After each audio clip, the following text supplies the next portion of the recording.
नमस्कार, मैं हूं सुशील कुमार और आप देख रहे हैं प्रवासी express. Social media, digital media और ओटीटी प्लेटफॉर्म चलाने वाले लोग सावधान हो जाएं, क्योंकि केंद्र सरकार ने इसको लेकर एक गाइडलाइन बनाई है। इसी मुद्दे पर चर्चा करने के लिए हमारे साथ मौजूद हैं सुभाष चौधरी जी, जो एक वरिष्ठ पत्रकार हैं। इनसे जानेंगे कि जो लोग भी सोशल मीडिया का यूज करते हैं या फिर यूट्यूब चैनल चलाते हैं, उनके लिए यह गाइडलाइन किस प्रकार होगी और कितना यह गाइडलाइन फायदेमंद होगा या कितना नुकसानदायक होगा। तो सर, सबसे पहले आपका स्वागत है। धन्यवाद। सर, सरकार ने जो ये गाइडलाइन जारी की है, इसका आधार क्या है? क्यों जरूरत पड़ी सरकार को कि ऐसी गाइडलाइन जारी करे? देखिए, वैसे इस देश में प्रेस की दृष्टि से जो क्योंकि फ्रीडम की बात है, फ्रीडम ऑफ स्पीच की बात है, मुख्य तो आधार ये है। तो फ्रीडम ऑफ स्पीच के तरीके बदलने लगे, उसका माध्यम कालांतर में काफ़ी उसमें बदलाव देखने को मिला। और आधुनिक दुनिया में जहां इंटरनेट एक मुख्य माध्यम बन गया, मुख्य प्लेटफॉर्म बन गया लोगों को अपनी अभिव्यक्ति की दृष्टि से, तो अखबार थे और उसके बाद टेलीविज़न्स आए।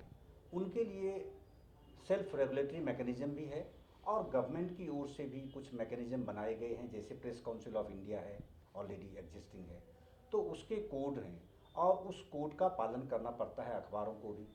उसी तरह से टेलीविज़न के लिए भी प्रोग्राम कोड्स बनाए गए हैं, जो केबल एक्ट है, गवर्नमेंट ऑफ इंडिया से पारित, संसद से पारित एक्ट है, उसके तहत उन प्रोग्राम कोड्स का उसको पालन करना पड़ता है। अगर वो वायलेट करते हैं तो एक मैकेनिज़्म है जिसमें कि सेल्फ रेगुलेटरी भी है उन संस्थाओं के द्वारा, और प्रेस काउंसिल ऑफ इंडिया भी है जो अखबारों के खिलाफ एक्शन भी लेती है दोनों पक्षों को सुन करके।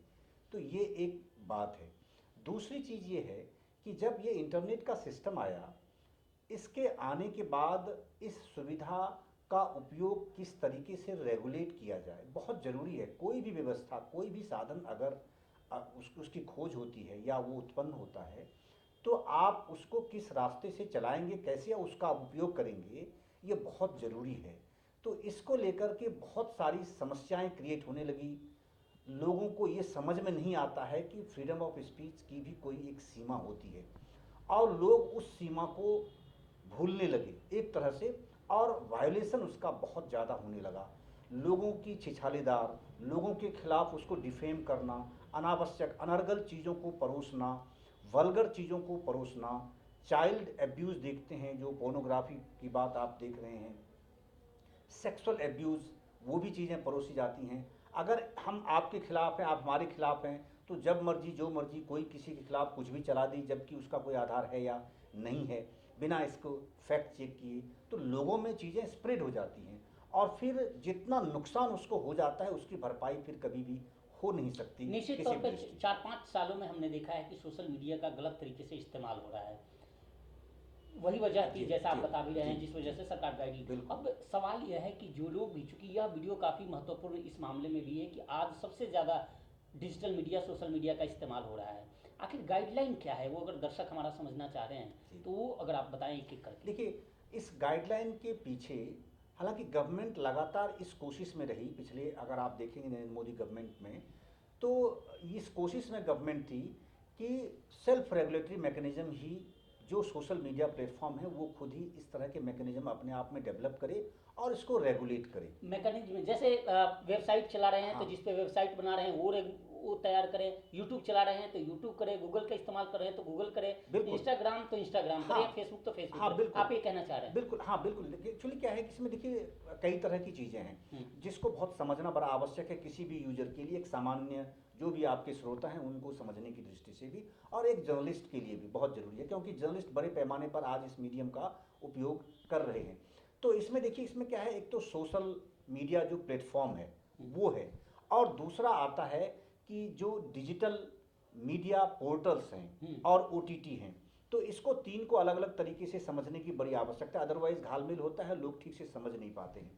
तो जो सोशल मीडिया है उसको गवर्नमेंट ऑफ इंडिया ने क्या किया है कि इसको दो पार्ट में विभक्त कर दिया, दो पार्ट में उन्होंने डिवाइड, दो कैटेगरी बना दी है सोशल मीडिया की। एक सोशल मीडिया इंटिमिडेटरी और दूसरा है एक सिग्निफिकेंट सोशल मीडिया इंटिमिडेटरी।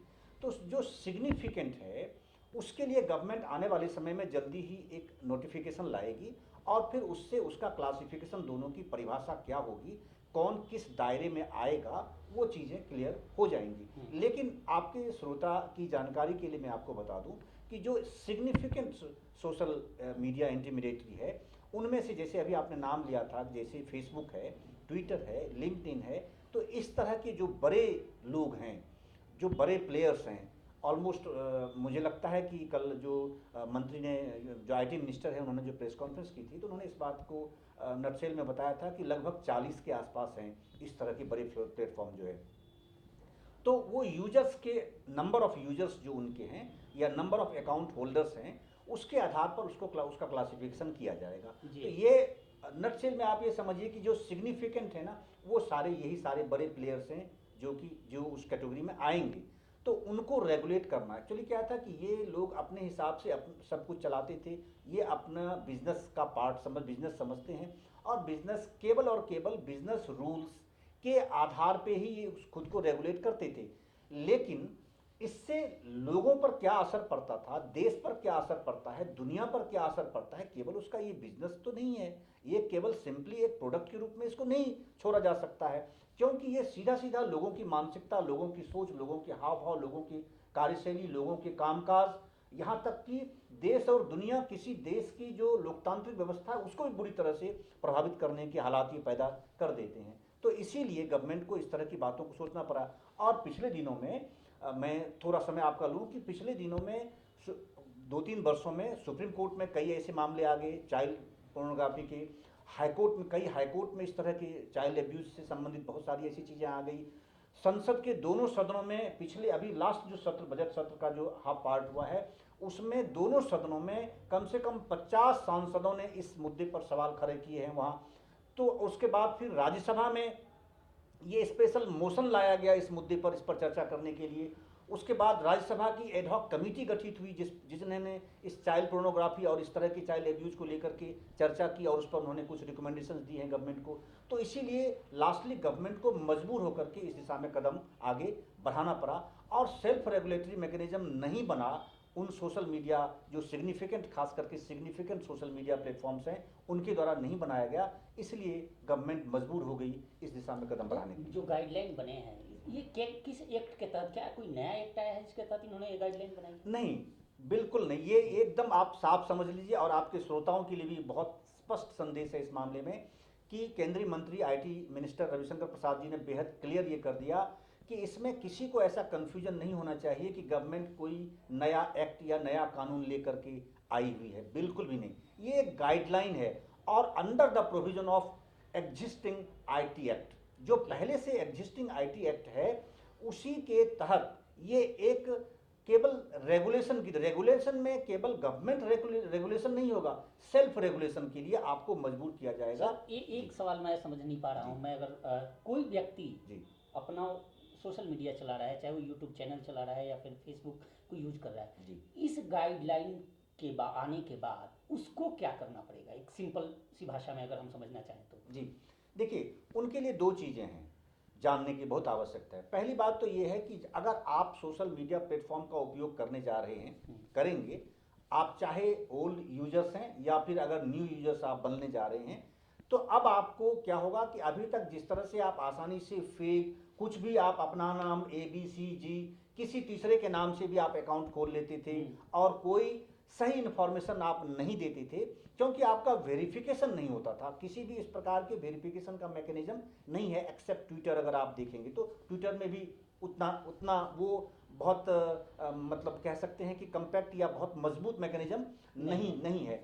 तो ये एक तो ये कि आप जब आप अकाउंट आप अपना खोलेंगे और उसको यूज करना चाहेंगे, तो अब आपको आपका वेरिफिकेशन होगा, और वेरिफिकेशन आपको रियल सारी इन्फॉर्मेशन उसमें प्रोवाइड करानी मैंडेटरी है, वो देनी ही होगी, अन्यथा आपका अकाउंट उसमें नहीं ओपन होगा। दूसरा, अगर आप ओल्ड यूजर्स भी हैं तो भी मेरे हिसाब से, मुझे ऐसा लगता है कि इस गाइडलाइन के हिसाब से जैसा गवर्नमेंट ने कहा है, तो मुझे लगता है वो सभी के सभी जो सिग्निफिकेंट प्लेटफॉर्म हैं सोशल मीडिया के, वो अपने यूजर्स को इस बात के लिए अब कंपेल करेंगे कि अब आप अपनी रियल इन्फॉर्मेशन अपने अकाउंट में डालिए, और फिर आपका नए सिरे से आपका वेरिफिकेशन होगा, अदरवाइज आपके अकाउंट को हेल्ड अप कर दिया जाएगा, हैंग ऑन कर दिया जाएगा और बंद कर दिया जाएगा। You will not be allowed to use your account on those platforms. क्या इस गाइडलाइन में यह भी निहित है या यह कहीं जिक्र इसका किया गया है कि जो लोग सोशल मीडिया यूज कर रहे हैं, प्लेटफॉर्म यूज कर रहे हैं, तो क्या ये लोग भी उसी पत्रकार की श्रेणी में हैं या केवल मास मैसेज स्प्रेडर हैं?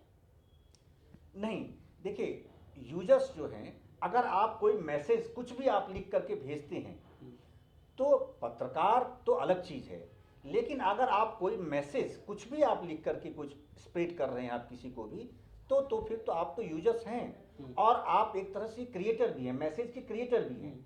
आपने केवल प्लेटफॉर्म उपयोग किया कि टेबल आपको दिया गया कि इस टेबल पर आपको पढ़ना है, लेकिन अगर आप उस पर बैठकर कुछ लिख रहे हैं तो then you are responsible, you are the creator of that message. ये नहीं कि केवल सोशल मीडिया होगा, हाँ, लेकिन वो जो प्लेटफॉर्म है ये उनकी मजबूरी होगी, यानी उनकी जिम्मेदारी बनेगी कि आपने कोई मैसेज, वो सही मैसेज डाला है या गलत मैसेज डाला है, उसका क्या असर जाने वाला है, इसको मापना और उस पर रेगुलेशन करना, ये सोशल मीडिया प्लेटफॉर्म की जिम्मेदारी हो। तो ये आपने कहा रेगुलेशन की बात, इसको रेगुलेट कौन करेगा इस कानून को? हाँ, देखिए, इसमें क्या है कि देखिए ये दो तरह की चीज़ें हैं। जैसे मैंने कहा कि जो सिग्निफिकेंट और नॉन सिग्निफिकेंट जो सोशल मीडिया प्लेटफॉर्म्स हैं, इसको लेकर के आईटी मिनिस्ट्री जो है वो आईटी एक्ट के तहत उसको रेगुलेट करेगी।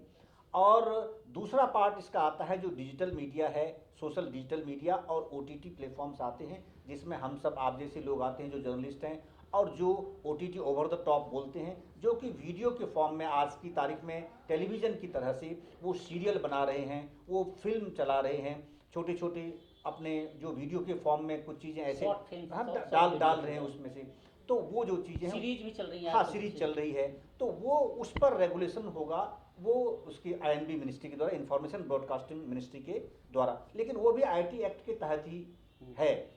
लेकिन दोनों में थोड़ा सा प्रोविजन में बहुत फर्क नहीं किया है इन्होंने, थोड़ा सा फर्क किया है, क्योंकि जैसे हम जर्नलिस्ट हैं तो जर्नलिस्ट की दृष्टि से दूसरा है, और जो सिग्निफिकेंट प्लेटफॉर्म है उनके लिए थोड़ा सा दूसरा प्रोविजन उन्होंने बनाया हुआ है। तो उसके लिए क्या किया है उन्होंने, 3 बातें हैं। जो सोशल प्लेटफॉर्म है उसके लिए उन्होंने किया हुआ है कि अब आपको एक अपना नोडल ऑफिसर नियुक्त करना पड़ेगा जो 24/7 अवेलेबल होगा, और उसके नाम, उस ऑफिसर की पद प्लस उसका कॉन्टैक्ट नंबर, उसकी पूरी डिटेल आपको फॉरकास्ट करनी पड़ेगी अपनी वेबसाइट पे या जो भी आपका प्लेटफॉर्म जहाँ कहीं भी आप उपयोग कर रहे हैं, जिससे कि कोई भी व्यक्ति, किसी भी यूजर्स को अगर कोई कंप्लेन आता है, चाहे वो चाइल्ड पोर्नोग्राफी हो, चाहे किसी और ऐसी अनर्गल चीज़ों की लेकर के है, किसी भी तरह की सरकारी या गैर सरकारी किसी भी तंत्र को अगर कोई दिक्कत आती है तो वो कंप्लेन कर सके, और उस कंप्लेन, दूसरी बात है कंप्लेन कर सके, दूसरी चीज़ ये है कि विदिन 24 आवर्स आपको उस कंप्लेन का रिस्पॉन्ड भी करना निहायत जरूरी होगा, आवश्यक होगा, आपको करना ही पड़ेगा। और तीसरी बातें ये हैं कि आप अगले 15 दिनों के अंदर उस कंप्लेन का निस्तारण करेंगे, उसके संबंध में आपको कोई न कोई कार्रवाई करनी पड़ेगी जो उससे अपेक्षित है, या जो चीज़ें जो आपको लगता है कि ये चीज़ें हैं, तो ये सेल्फ रेगुलेटरी दिया गया है, केवल आपको ये बताया गया है कि आपको ये करना पड़ेगा। तो इस तरह के मैकेनिज्म, सेल्फ रेगुलेटरी मैकेनिज्म वो डेवलप करेंगे। क्या एक सवाल और है कि क्या जो सरकार ने जो गाइडलाइन तैयार की है, क्या उसमें किसकी भागीदारी, क्या कुछ वो जो पोर्टल संचालक हैं या बड़े बड़े जो लोग हैं उनकी भागीदारी की गई है? हाँ, देखिए, इसमें क्या है कि गवर्नमेंट ने इसको क्लियर किया, ये सवाल भी उठा तो ये क्लियर किया कि भाई, क्योंकि ये 2018 से मुद्दा चल रहा है, 11 दिसंबर 2018 से ये मुद्दा चल रहा है, तो क्योंकि सुप्रीम कोर्ट ने कहा था कि आप इससे संबंध में गाइडलाइन बनाइए, सुप्रीम कोर्ट ने स्पष्ट आदेश दिया था कि आप ये गाइडलाइन बनाइए। उसके बाद फिर एक मुद्दा आया सुप्रीम कोर्ट में, 2019 में भी आया, फिर उन्होंने इस चीज़ को किया, तो उसके बाद कई हाई कोर्ट्स में आए, तो गवर्नमेंट ऑफ इंडिया को जो आईटी सेक्रेटरी हैं उनको सुप्रीम कोर्ट में इस बार हलफनामा दायर करके कोर्ट को आश्वस्त करना पड़ा, सुप्रीम कोर्ट को, कि हम आने वाले समय में बहुत जल्दी ही एक गाइडलाइन लेकर आ रहे हैं जिससे कि इस पूरी चीज़ों को हम रेगुलेट कर पाएंगे। तो इसीलिए अब गवर्नमेंट ने लाया, हालांकि जो आईएनबी मिनिस्ट्री है उन्होंने डिजिटल मीडिया प्लेटफॉर्म और प्लस ओटीटी, खास करके ओटीटी से सबसे ज़्यादा दिक्कतें आ रही हैं कि अनर्गल चीज़ें, बहुत ज़्यादा अनर्गल चीज़ें, ऐसी चीज़ें आती हैं जो हमारे आपके किसी भी समाज की धार्मिक भावना का उसमें ख्याल नहीं रखा जाता है, उनकी जातिगत सेंटिमेंट है या कोई और व्यक्तिगत सेंटिमेंट है। सीरीज में हमने हाँ, देखा किस तरह हाँ, भगवान का अपमान बहुत किया ज़्यादा, बहुत अनर्गल चीज़ें, यानी उनको फ्रीडम ऑफ स्पीच की सीमा उन्हें पता नहीं, ये नहीं समझ में बात आ रही है कि फ्रीडम ऑफ स्पीच वास्तव में है क्या चीज़, और इसका सदुपयोग करने की बजाय उसका दुरुपयोग होने लगा है बड़े पैमाने पर। इसलिए गवर्नमेंट मजबूर होगी, क्योंकि एनबी मिनिस्ट्री ने उन लोगों के साथ दिल्ली में, चेन्नई में और मुंबई में सभी बड़े प्लेयर्स के साथ बुला करके उन्होंने बैठक की थी। सर क्या आपको लगता है कि जो गाइडलाइन बनी है, सरकार ने बनाई है, उससे हम ये कह सकते हैं कि निरंकुश होती जा रही सोशल मीडिया प्लेटफॉर्म या OTT platform, digital media platform, इन पर अंकुश लग पाएगा, नकेल कसा जा पाएगा? मेरे हिसाब से देखिए, एक तो आईटी एक्ट ऑलरेडी, सजा का भी प्रावधान किया है क्या इसमें? नहीं देखिए, सजा का प्रावधान तो ऑलरेडी आईटी एक्ट है। मैं कह रहा हूँ बार बार कि under the banner of existing IT act already है वो, ठीक है। अब तक क्या था कि उन चीज़ों को एनफोर्स करने के लिए आपको कुछ नियम और शर्तें निर्धारित वैसी नहीं की गई थी कि जो कि संस्थागत तरीके से आपको करना ही पड़ेगा। तो इसी कारण से ये चीज़ें डीरेगुलेटेड थी, मिसमैनेज थी। अब है, अब आपको दे दिया गया, क्योंकि उस आईटी एक्ट में ऐसा भी प्रोविजन है कि गवर्नमेंट ऑफ इंडिया अगर चाहे तो समय के अनुसार, उसकी आवश्यकता के अनुसार उसमें से कुछ और नए प्रावधान बना सकती है। तो उसी को आप मान लीजिए कि जो गाइडलाइन आई है, एक नया इस तरह का प्रावधान है, एक ऐसा प्रावधान है जिस प्रावधान में कि कुछ तो सरकार कदम उठाएगी, कुछ पार्ट, और कुछ पार्ट जो है वो हम पर, आप पर, या जो सोशल मीडिया प्लेटफॉर्म्स हैं उन पर छोड़ दिया गया है। क्योंकि देखो, सुप्रीम कोर्ट ने बड़ा स्पष्ट कर दिया है, और किसी भी व्यक्ति को, एक सामान्य जन को इस बात को समझ लेना चाहिए कि सुप्रीम कोर्ट ने साफ शब्दों में अपने निर्णय में ये कहा है कि इंटरनेट आज की तारीख में, अगर आप देखें यंग चैप्स या कोई भी किसी भी एज का व्यक्ति, वो ये सोचता है कि इंटरनेट यूज करना मेरा मौलिक अधिकार है। बिल्कुल भी नहीं। Under the constitution of India it is not your fundamental right to use internet. आप क्लियर समझ लीजिए कि हमारे देश की सबसे बड़ी अदालत ने इस बात को क्लियर कर दिया है कि इंटरनेट आपका मौलिक अधिकार नहीं है।